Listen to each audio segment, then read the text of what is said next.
Hello students, आज हम 10th class की first poem dust of snow करेंगे जो कि रॉबर्ट फ्रॉस्ट के द्वारा लिखी गई है। सबसे पहले मैं आपको रॉबर्ट फ्रॉस्ट के थोड़े जीवन के बारे में थोड़ा सा परिचय देती हूँ। बेटा, रॉबर्ट फ्रॉस्ट का जो लाइफ स्पैन था वो 26 मार्च 1874 टू 29 जनवरी 1963 था। ठीक है। और रॉबर्ट फ्रॉस्ट जो है एक बहुत ही फेमस अमेरिकन पोइट है। He is also a realistic poet, और ये एक रियलिस्टिक पोइट है। In his poems he depicts the reality of life. अपनी पोइम्स के अंदर ये जीवन की वास्तविकताओं को दर्शाते हैं। He is also a poet of nature. ये एक नेचर के पोइट भी हैं। He presents nature in all it's aspect, और ये नेचर को उसके हर रूप में मतलब प्रेजेंट करते हैं, चाहे वो नेचर का अच्छा रूप है चाहे वो बैड रूप है, लेकिन वो दोनों रूपों में ही उसकी पूजा करते हैं because is a poet of nature. इनकी सबसे नोटेबल फेमस पोइम जो है वो द रोड नॉट टेकन है, जो आप 9th क्लास में पढ़ चुके हैं। Before starting the poem I will discuss the summary of the poem. Poem को स्टार्ट करने से पहले मैं थोड़ी समरी आपको डिस्कस करती हूँ।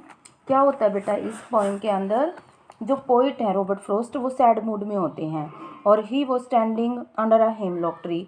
हेमलॉक ट्री होता है एक पॉइजनस प्लांट्स। ठीक है, तो वो एक हेमलॉक ट्री के नीचे खड़े होते हैं। मौसम बहुत ठंडा होता है और बर्फ़ पड़ रही होती है, पेड़ पौधों के ऊपर भी बर्फ़ होती है। तो अचानक से एक कौवा आता है और वो पेड़ के ऊपर बैठ जाता है। कौन से पेड़ के ऊपर बैठता है? जिस पेड़ के नीचे पोइट खड़ा होता है। और क्रो क्या करता है, उस डस्ट ऑफ स्नो को जो पेड़ के ऊपर गिरी हुई होती है वो पोइट के ऊपर गिरा देता है, जिससे क्या परिणाम निकलता है? पोइट का मूड जो है चेंज हो जाता है, और पोइट जो है हैप्पी फील करता है, और ये सोचता है कि उसका जो दिन बर्बाद होने वाला था सैडनेस की वजह से, उदासी की वजह से, वो दिन बर्बाद होने से बच गया।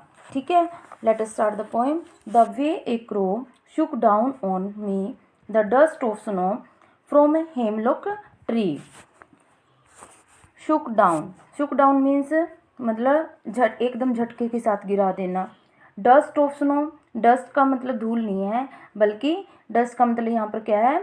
फाइन पार्टिकल्स या स्मॉल पार्टिकल्स ऑफ स्नो। और हेमलॉक ट्री क्या है? Hemlock tree is a poisonous plant with white flowers. It is quite similar to Christmas tree. ये ना जो पॉइजनस प्लांट है हेमलॉक ट्री, ये बिल्कुल क्रिसमस ट्री की तरह दिखता है, लेकिन जो इसकी ब्रांचेज होती हैं वो बहुत ही सॉफ्ट होती हैं। लेकिन यहाँ पर जो ये हेमलॉक ट्री है सैडनेस का सिंबल है, सोरो का सिंबल है। ठीक है, और इसी तरह जो क्रो है वो भी सैडनेस, सोरो, बैड ओमन, अपशगुन माना जाता है।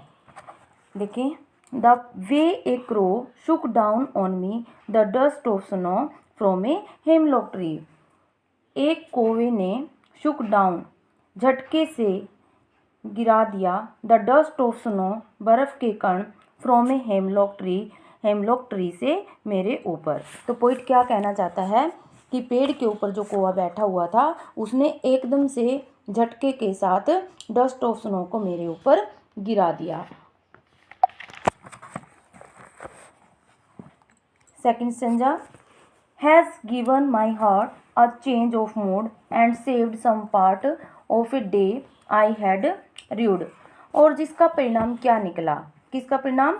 कि जो डस्ट ऑफ स्नो पोइट के ऊपर क्रो ने गिराई थी उसका क्या परिणाम निकला? Has given my heart a change of mood. बर्फ़ के इन कणों ने जो मेरे दिल में परिवर्तन कर दिया, मेरे मूड को चेंज कर दिया, मेरे दिल की मनोदशा को चेंज कर दिया।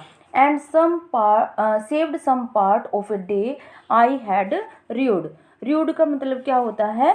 कि हेल्ड इन रिग्रेट, यानी कि पश्चाताप करते रहना।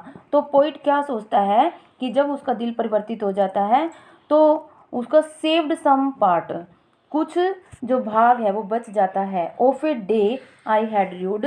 पोइट कहता कि जो दिन मैं पश्चाताप में, शोक में खराब करना चाहता था, वो मेरा दिन जो है क्रो के इस एक्शन से बच जाता है। ठीक है बेटा, ये इस पोइम के 2 ही स्टेंजे हैं, और अब मैं इसमें जो पोएटिक डिवाइस यूज हुई है उसके बारे में आपको बताती हूँ। First of all, first stanza. In first stanza there is an enjambment used.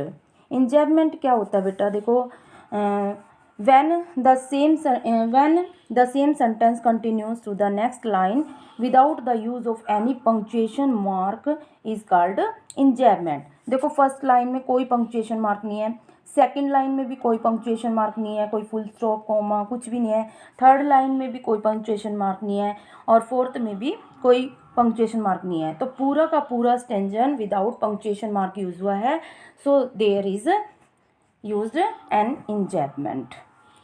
Second जो है देखो बेटा एसोनेंस, सेकंड लाइन के अंदर एसोनेंस यूज हुआ है। एसोनेंस क्या होता है, जो जब वावल साउंड या वावल लेटर रिपीट होता है, वो बिगनिंग में भी हो सकता है किसी वर्ड के, मिड में भी हो सकता है, या फिर लास्ट में भी हो सकता है, ठीक है ना। जब कोई भी वावल लेटर या साउंड रिपीट होती है तब वहाँ पर एसोनेंस होता है।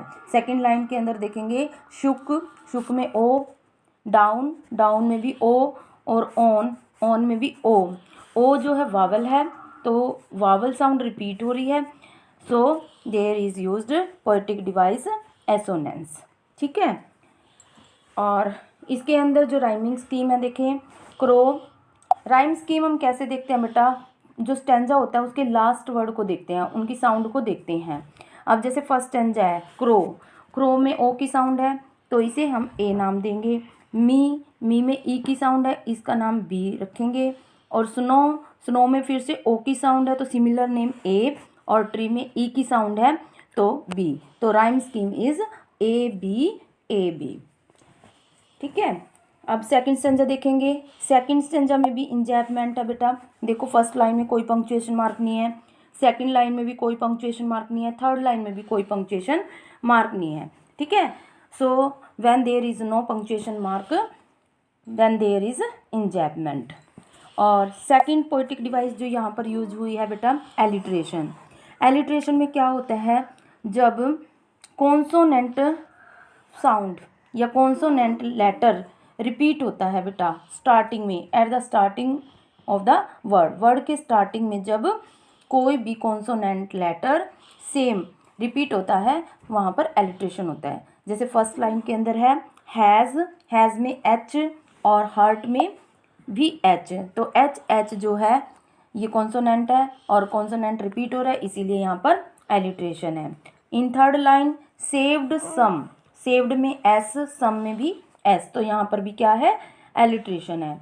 और इन फोर्थ लाइन में पोएटिक डिवाइस कॉन्सोनेंस है।